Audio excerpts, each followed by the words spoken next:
comenzamos hace un par de semanas, ya 3 semanas, comenzamos con un versículo muy prometedor y maravilloso que dice que no hay ninguna condenación para los que están en Cristo Jesús, los que viven en el Espíritu y no en la carne. Vamos a ir al versículo 3, hermanos, 8:3, y dice así: Porque lo que era imposible para la ley por cuanto era débil por la carne, Dios, enviando a su Hijo en semejanza de carne de pecado, y a causa del pecado, condenó al pecado en la carne. Y esto es, hermanos, una declaración de lo que es la expiación sustitutiva. Esto es exactamente lo que implica el lugar del Señor en lo que vendría a ser nuestro lugar de ira y de castigo para que nosotros ocupemos su lugar de justicia.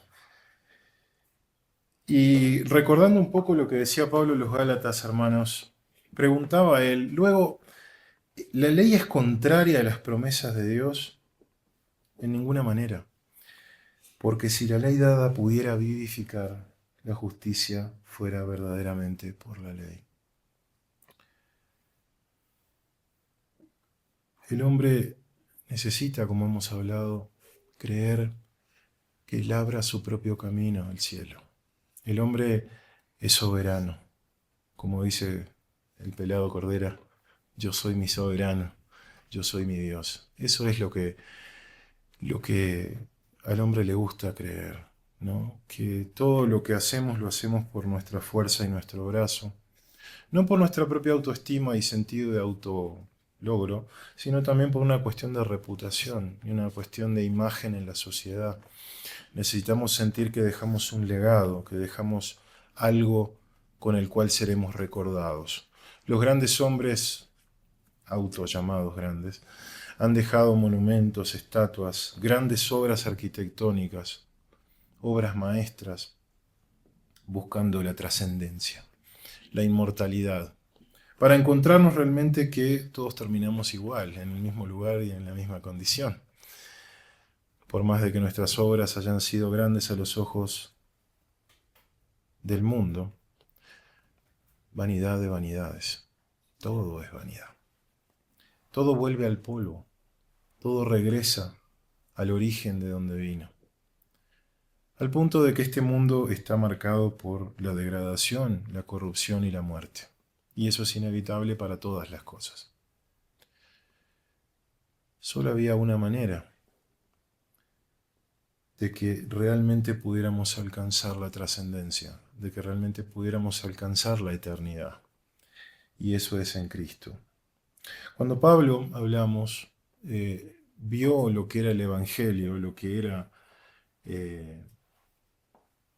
lo que él tenía que vivir, se dio cuenta de que no podía. Y eso lo leímos en el capítulo 7. Y eso lo leemos todos nosotros cuando venimos a Cristo, cuando abrimos ese libro y tratamos de hacer lo mejor que podemos. Nos encontramos, cuando vamos por nuestros propios esfuerzos, en un sentido de impotencia, en un sentido de total frustración, porque nos encontramos que nos volvemos a enojar, nos encontramos que volvemos a pecar y a tropezar, y vamos al Señor buscando gracia y misericordia. Hoy hablábamos de la sabiduría de Dios en la creación, el bien y el mal. De hecho, conversamos de tener un taller para esto. En la creación, hermanos, el pecado no tenía lugar alguno. Y esto no lo podemos entender, pero lo vamos a entender en el milenio. ¿Cómo era el designio de Dios? ¿Cómo es posible que podamos vivir en un mundo, millones de personas, sin pecado? No lo podemos entender ahora, porque nuestra naturaleza no lo concibe. Pero ese era el designio inicial, y ese era lo que estaba planteado en el Jardín del Edén. El Jardín del Edén era un templo, porque Dios caminaba, la presencia de Dios adornaba ese lugar. Y Adán caminaba con Jehová en el fresco del bosque, y el Señor le indicaba lo que tenía que hacer, le dio para gobernar toda la tierra, para señorear sobre los peces, sobre las aves. Pero en el momento de que la serpiente concreta su designio, como hemos también hablado en la escuela dominical, siempre la idea es destruir el linaje de ese que iba a ser prometido, ¿no? El hijo de la mujer. Cayó una maldición sobre la tierra que hasta hoy en día vivimos, donde el hombre es deudor, vive deudor. ¿Y la ley qué es? Su carcelero. Y los judíos no podían darse cuenta hasta que venían al cristianismo de esto. Decía, dicen en Hechos 13, 38 y 39, sabed pues esto, varones hermanos, que por medio de él se os anuncia perdón de pecados, y que de todo aquello de que por la ley de Moisés no pudisteis ser justificados, en él es justificado todo aquel que cree. ¿Para qué Dios dio la ley? Hemos hablado hasta el cansancio. Él es la ley. Yo soy la ley de Moisés, dijo el Señor. Él es el legislador y Él es la persona que personifica la ley. La ley en Él es cumplida. Y la ley sí condena al pecador, pero la obra de Cristo condena el pecado. Lo destruye, lo expone a vituperio para siempre. ¿Se acuerdan de la historia del joven rico? ¿Verdad? Que es común y conocida. Al salir él para seguir su camino, vino uno corriendo, hincado la rodilla delante de él. Le preguntó, maestro bueno, ¿qué haré para heredar la vida eterna? Jesús le dijo, ¿por qué me llamas bueno? Ninguno hay bueno, sino solo uno, Dios. Los mandamientos sabes, no adulteres, no mates, no hurtes, no digas falso testimonio, no defraudes, honra a tu padre y a tu madre. Él entonces respondiendo le dijo, maestro bueno, maestro, todo esto lo he guardado desde mi juventud. Entonces Jesús mirándole le amó y le dijo, una cosa te falta, anda, vende todo lo que tienes y dalo a los pobres y tendrás tesoro en el cielo. Y ven, sígueme tomando tu cruz. Pero él afligido por esta palabra se fue triste porque tenía muchas posesiones. Este pasaje enseña que tú debes vender todo lo que tienes, dárselo a los pobres ya. ¿Qué es lo que enseña? ¿Qué es lo que le ilustra el Señor al joven rico? Que no guardaba la ley. Porque la ley se resume en dos mandamientos. Amarás a tu Dios, al Señor tu Dios, con todo tu corazón, con toda tu alma, con toda tu mente y con toda tu fuerza. Y amarás a tu prójimo como a ti mismo. Lo único que quería el Señor era ilustrarle de que no puede guardar la ley. Él tenía ese problema. Yo tengo otro problema. Tú tienes otro problema. Todos tenemos unos cuantos problemas. Entonces, Cristo es ese pan vivo que desciende del cielo en el sentido de que Él es completamente carne. Por eso Él decía en escándalo, quien no come de mi carne y bebe de mi sangre no puede entrar al reino de Dios. Porque Él viene a semejanza de carne de pecado, como decía el versículo que leímos recién. Y en ese hombre de carne completo, Él es el único ser que ha guardado la ley. Ni Adán, ni Eva, ni tú ni yo, ninguno de nosotros. Los billones de seres humanos que han vivido sobre esta tierra, ninguno puede guardar la santidad que Dios tiene. ¿Por qué? Porque es la santidad de Dios. Y ahí Él se constituye. Primero Él dice, no penséis que he venido para abrogar la ley de los profetas. No he venido para abrogar, sino para cumplir. Y el autor de Hebreos enseña este principio, que Él como sumo sacerdote perfecto, que no como el mortal que entraba una vez al año y que moría y había que llamar a otro, y que Él tenía que ofrecer sacrificios por sus propios pecados, y después recién podía ofrecer para el pueblo. Él es ese sumo sacerdote que se compadece de nuestras debilidades porque vivió una vida humana. Fue tentado en todo según nuestra semejanza, pero sin pecado. Y Él entra en la presencia de Dios como un sacrificio aceptable, hermoso, santo, puro y perfecto. Y recuerdan que los apóstoles estaban tristes porque, primero que entendían poco. Si uno ve la comprensión que los apóstoles tenían de lo que el maestro les enseñaba era poco. No comprendían muy bien. Y estaban sumamente tristes. El punto de Pedro le dice, Señor, no permitas que esto jamás te ocurra. Y el Señor le dice, apártate de mí, Satanás, porque tú no buscas la gloria de Dios. El Señor les dice, les conviene que yo me vaya. Os conviene que yo me vaya. ¿Por qué? Porque hasta que Él no entrara a la presencia del Señor y se consumara esa intercesión eterna, la nueva creación, la regeneración del hombre, la habitación completa y perfecta de Dios en la carne, nuestra carne, no podía llevarse a cabo. Juan, hablándole a los cristianos, hijitos, vosotros sois de Dios y los habéis vencido, porque mayor es el que está en vosotros que el que está en el mundo. En ti habita un poder mucho mayor que Satanás y que los demonios y los espíritus inmundos que andan por ahí.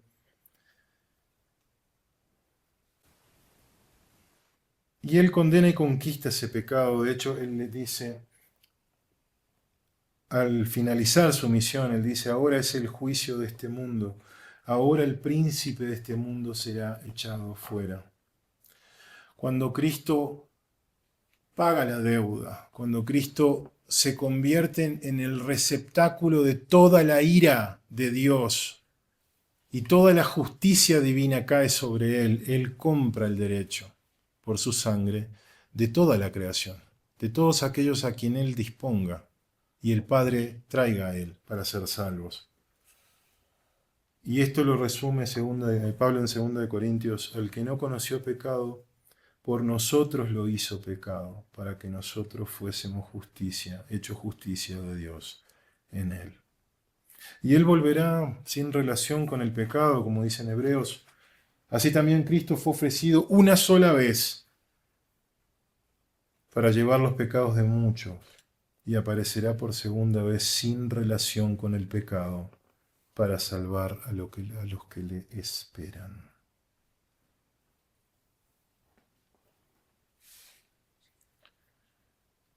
Le estamos esperando, hermanos, en nuestro día a día, en nuestro día cotidiano. Estamos pendientes, estamos pensando, dice nuestro corazón, ven Señor Jesús.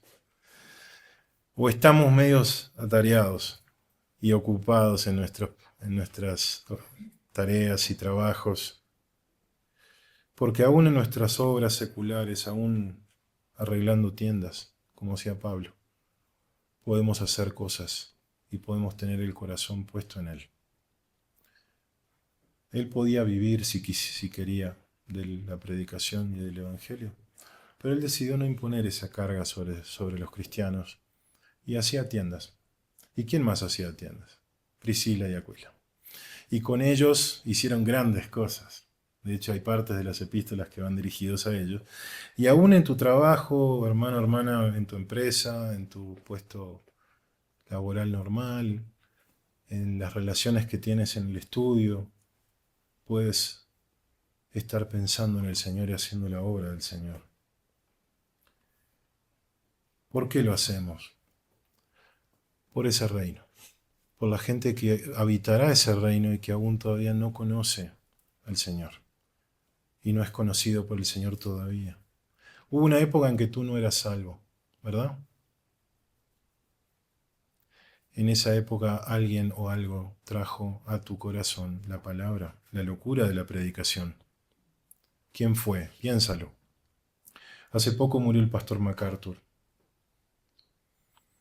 Y en el momento que yo empecé a conocer la palabra, los sermones del doctor John MacArthur fueron diametralmente distintos a todo lo que yo había escuchado alguna vez en temas de exposición de la palabra.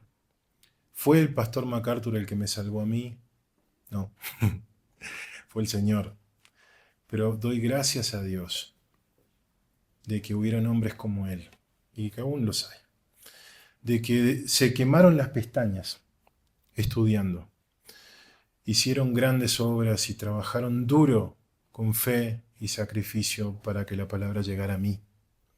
Y gracias a que llegó a mí, llegó a ellos también. Y hoy tenemos esta bendición de estar aquí reunidos aprendiendo la palabra. Es una cadena de eventos en la mente del Señor, en la sabiduría del Eterno, donde unos a otros nos hacemos salvadores en el monte de Sión y compartimos ese privilegio y ese placer de contribuir con la salvación de otros. Y hablando de esa sustitución, hermanos, vemos al Padre tomar la posición de juez en contra de su Hijo, a fin de convertirse en el Padre de los que eran sus enemigos. El Padre condena al Hijo de su amor, para que así pueda absolver a los hijos de ira. Esto dijo Robert Haldane. Y como dijo el pastor MacArthur en el momento de su muerte, él dijo: ¿dónde está, oh muerte, tu aguijón? ¿Por qué? Porque él sabía que la muerte es maravillosa, dulce para los santos. Porque nosotros no somos como los que no tienen esperanza, que lloran desconsoladamente porque la muerte se lleva a nuestros seres queridos y no sabemos qué será de ellos. Sino que nosotros vemos la muerte simplemente como un regreso a casa. Volvemos a nuestro Padre, somos de nuestro Padre. Y cómo me gustaría que tantas personas que conozco tengan esa bendición, ese privilegio. Y eso es lo único que nos mueve, hermanos. Es lo único que nos mueve. Hablar, a predicar, enseñar, porque la muerte, el aguijón de la muerte ha sido consumido. La victoria ante el pecado y ante el sepulcro ha sido vencida, ha sido ganada. Y finalmente, hermanos, la santificación en el versículo 4 dice: para que la justicia de la ley se cumpliese en nosotros, que no andamos conforme a la carne, sino conforme al Espíritu. Decía el pastor MacArthur esta frase: debido a que ya no están bajo la ley, sino que ahora están bajo la gracia, algunos cristianos afirman que en realidad no importa lo que hagan con sus vidas, porque así como nada que pudieran haber hecho los puede salvar, de igual manera ninguna cosa que hagan ahora puede hacer que pierdan su salvación. La verdad es que el Espíritu Santo nunca podría guiar a un cristiano a hacer una afirmación tan necia e irreverente.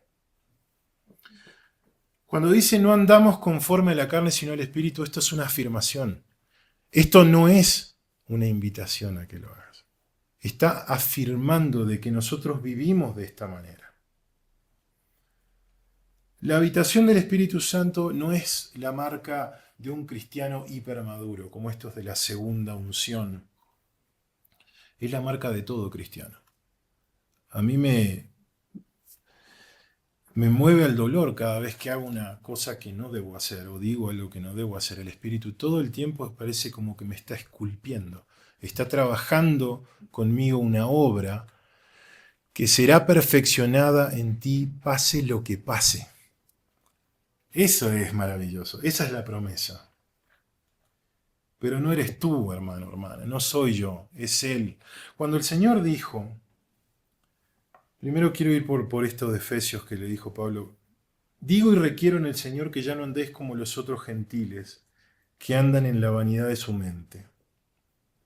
Cuando decimos esto, decimos, ya no estamos dominados por el espíritu del mundo, no estamos dominados por los afanes del mundo, no estamos dominados por los valores del mundo. ¿O sí? ¿O sí? Es algo para meditar. Cuando el Señor dijo esto, Mateo 5:20, porque os digo que si vuestra justicia no fuere mayor que la de los escribas y fariseos, no entraréis en el reino de los cielos. ¿Tú puedes ser más justo que un escriba y un fariseo? Bueno, no es muy difícil realmente porque era todo pantalla, ¿no? Era todo máscara. Pero ¿a qué se está refiriendo el Señor con esto? ¿A qué se está refiriendo el Señor con esto? Tu justicia debe ser la mía. La mía. no la tuya. Porque ellos diezmaban el eneldo y el comino y hacían todos sus rituales y guardaban un montón de apariencia, aunque por dentro estaba lleno de huesos muertos como los sepulcros blanqueados. Lo que estaba tratando de decir el Señor es que es mi justicia la que te hará entrar en el reino de los cielos. No importa tú lo que hagas, nunca tendrás esa justicia práctica y vivencial por ti mismo. Pero aún así la santidad es necesaria. ¿Para qué nos escogió? Para que fuese santo, hermano, hermana, apartado y sin mancha delante de Él. Pedro también amonesta, sino como aquel que os llamó es santo, sed vosotros santos en toda vuestra manera de vivir. Y aquí empieza, hermanos, para terminar, la conclusión. ¿Es la voluntad del hombre o es la soberanía de Dios la que opera tu santificación? Repito, es tu voluntad, tu capacidad volitiva o la soberanía de Dios la que opera tu santificación. Porque esto es una tensión, hermanos, una tensión conceptual. Porque el Espíritu nos da la disposición a orar, pero a la vez tenemos la responsabilidad de orar. El Espíritu Santo nos enseña, nos instruye, pero a la vez tenemos la obligación de buscar la guía del Espíritu. ¿No? El Espíritu nos hace producir frutos, pero a la vez se nos exhorta a dar fruto. ¿Y cómo es esto? Bien. Quien ha nacido de nuevo, y vuelvo a decir lo que dijo el Señor, te conviene que yo me vaya. Quien ha sido regenerado a nueva vida, a criatura, vive en un deseo de Dios sin coerción externa, sin que la ley le diga lo que tiene que hacer, sino que el deseo de hacer la voluntad de Dios nace desde adentro. Si tú te encuentras en una posición en la que te cuesta, te molesta hacer la voluntad del Señor, cuidado. Cuidado con lo genuino de tu fe. Y reitero esto, si te duele, te cuesta, te molesta hacer la voluntad de Dios, servir a Dios y soltar las redes para seguirle, cuidado con lo genuino de tu fe. El hombre viejo, cierto es, que resiste a Dios. Resiste, todo el tiempo está resistiendo lo que sabe que tiene que hacer. Pero ¿cuál es la característica del hombre nuevo? Que va de rodillas ante la cruz, ante Dios o ante el altar. Señor, no puedo.